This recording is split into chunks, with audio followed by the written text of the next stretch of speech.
కవి దిక్కులను చూసినా చుక్కలను చూసినా రక్తం ఉప్పొంగి కవిత్వానికి ఉరకలు వేస్తుంది. బడుగుల జీవిత పోరాటాన్ని చూసి అలా వెళ్ళిపోకు.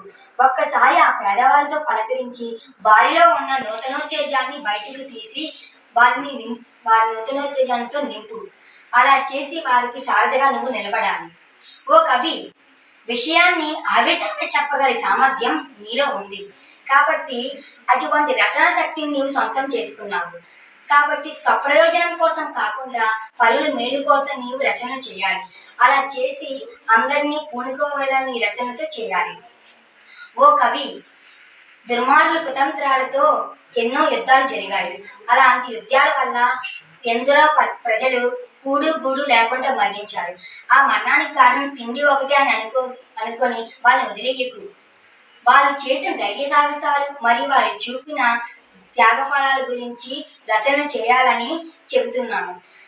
ఇలా చేస్తే వారిలో ధైర్య సాహసం బయటికి వస్తుంది. ఓ కవి, గాలి, నీరు, నేల ఈ మూడు మార్గాల్లో మరణహోమానికి ఎంతో మంది మరణిస్తున్నారు.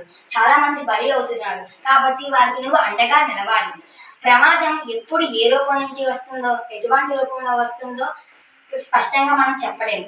కాబట్టి నీ రచనలతో వారికి కత్తిపోదిన వంటి కలుపుదనాన్ని వారికి అందించాలి. ఓ కవి, జనులు ఎన్నో కష్టాలను అనుభవించి అలమటిస్తున్నారు. వారికి నువ్వు ధైర్యాన్ని ఇవ్వాలి. వారిలో ఎంతో శక్తిని నువ్వు పెంపొందించాలి.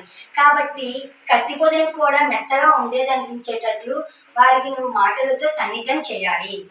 ఓ కవి, ఎందరో మహానీయులు త్యాగఫలాలు చేసి దుర్మార్గుల కుతంత్రాలతో ఆ త్యాగఫలాలు నశించిపోతున్నాయి. కాబట్టి నువ్వు ఆ త్యాగఫలాన్ని బయటికి తీసి వారి గురించి అందరికీ చెప్పి అందరిలో ధైర్యాన్ని నువ్వు బయటికి తీసుకొని రావాలి.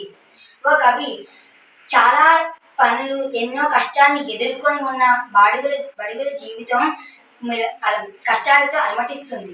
కాబట్టి ఆ బడుగుల జీవితం కోసం వారందరినీ ఏకం చేసి వారిలో ఉత్తేజాన్ని నువ్వు బయటికి తీయాలి. వారందరికీ అండగా నిలవాలి. వారిలో ధైర్యాన్ని బయటికి తీయాలి. కాబట్టి ఓ కవి, నువ్వు ప్రజాకవివై అందరికీ ధైర్యాన్ని తీసి వారు నవ చైతన్యం నువ్వు తీయాలనేదే ఆ కవి కోరిక. థ్యాంక్స్.